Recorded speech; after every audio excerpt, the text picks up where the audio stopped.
Alright, so Game of Thrones Season 8, Episode 4, it's aired. I've seen it. We're going to talk about it here. That is a spoiler warning. Going to talk about some things that you might not want to know if you haven't seen Game of Thrones Season 8, Episode 4. But if you have seen it and or don't care, well, this video's here for you. And for this video and all Game of Thrones videos I'm doing for Game of Thrones Season 8, this video is brought to you by the Stardust app. Click the link below, download the Stardust app, follow me at Jeremy Johns, react to Game of Thrones episodes on the Stardust app, tag me in those reactions. That'll enter you for a chance to win a trip for you and a friend to go down to Los Angeles, California for the Game of Thrones series finale. The Stardust people are putting that on. I'll be at that party. And yes, the first winner has been chosen. And I'll tell you at the end of this video. I'm not gonna do it now, come on. We gotta talk about Game of Thrones first. Then I'll tell you the first winner. So for episode 4 of season 8, they went back to what I like about Game of Thrones personally. And you had this huge battle, the Battle of Winterfell. Did that battle have the consequences that maybe Cobra Kai season 2 had?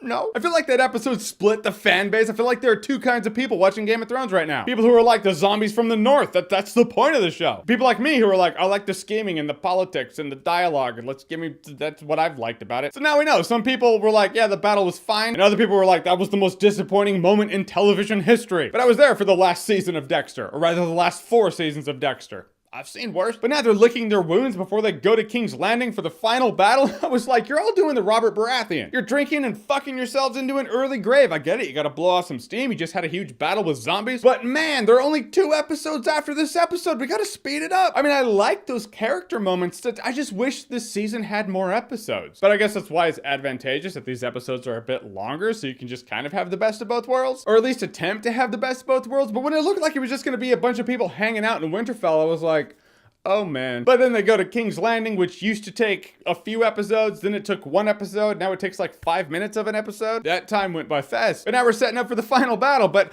I will say, Bronn. Come on, Bronn. Bronn like stole the episode. That scene with Bronn talking to Jaime and Tyrion Lannister, that was it. Bronn is straight up, he's Kano. I love Kano and I love Bronn. What can I say? I love douchebag mercs. Sue me. But my favorite moment in this episode, other than Bronn talking to Tyrion and Jaime Lannister, was when Tyrion and Varys were talking, because there's some real tension there. Varys is like, Daenerys is kind of losing herself. I don't think she should be on the throne. I think it should be Jon Snow. And Tyrion's apparently not as smart as Varys now, because Tyrion's like, no, our queen, but she's clearly, I mean, I've been rooting for her from the beginning, but at a point I was like, oh, she looks like she might have that Targaryen asshole nature to her. Still want to see where it goes, because she's cool. But now that we have an alternative, yeah, why not? Maybe the alternative should run things. Either of which, I don't care who, but either of them could just blast that smug-ass smirk off of Cersei Lannister's face. I'll be happy. People in Winterfell are dumb, though. It's like no one knows that high school doesn't end after high school. Everyone gossips. Why would you tell people this shit? Jon Snow's like, I shouldn't tell people my lineage. Okay,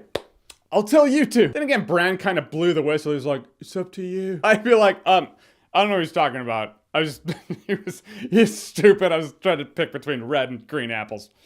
Weird. But no, he told his sisters a secret. Like 27 people weren't gonna know by the hour's end. I have to think Jon Snow has an ulterior motive. Like he actually does want the throne, because he's telling Sansa this big secret that will make Sansa go, you know what? I didn't like the queen before, but now you should really have the throne, Jon. Sansa's the one you kind of want to keep that from. Unless you want an insurrection against Daenerys from the north. Scheming, Jon Snow. That or you're just dumb as hell. I mean, I know the whole like, their family. No, Ned Stark kept that entire secret from his family. Kept it from his wife, his kids. His wife thought he fucked another girl when he was out there to war. He took that hit, man. He took that knee to keep that secret. Or you're just gonna blow the whistle on it now? I'm just saying, you do your father, who was not actually your father, a disservice. I mean, the fact that a dragon was killed out of nowhere. Daenerys now has 1 dragon. She has 1 dragon, no Dothraki. Or did Grey Worm say half the Dothraki? He said half were lost. I don't know if he was talking about the Unsullied or the Dothraki. Point is, a lot of what she acquired overseas for this battle is now not with her at all. And I don't know who's gonna kill Cersei Lannister. I know that, I'm pretty sure the Hound is going there to kill his brother or be killed by his brother. They're gonna kill each other, I don't know. Jaime Lannister might be going there to kill Cersei. I doubt he's going there to save her life. I think he said that to Brienne, so she just accepted the fact that he can go and she just let him go. I mean, that's a classic thing dudes do in movies like this and shows like this. But everyone really has a good reason to kill Cersei Lannister.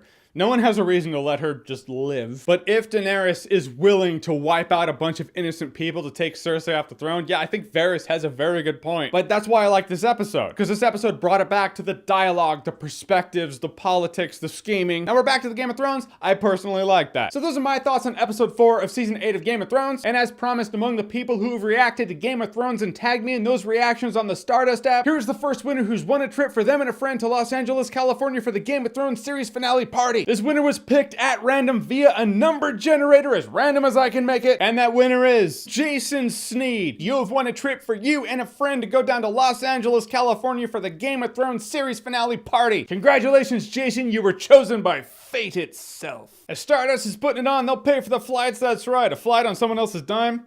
You find anything that feels better than that, you let me know. So I got another winner to announce next week, so keep those reactions coming. Keep tagging me in them. Party's just getting started.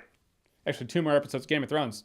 It's almost over. All right, so Game of Thrones Season 8, Episode 4. Have you seen it? What did you think about it? Do you like that it's on track for the grand showdown for King's Landing and the Seven Kingdoms? Or did the previous episode just piss you off so much you just don't care anymore? Whatever you think, comment below, let me know. And as always, if you like what you've seen here and you want to see more, click right here to see more.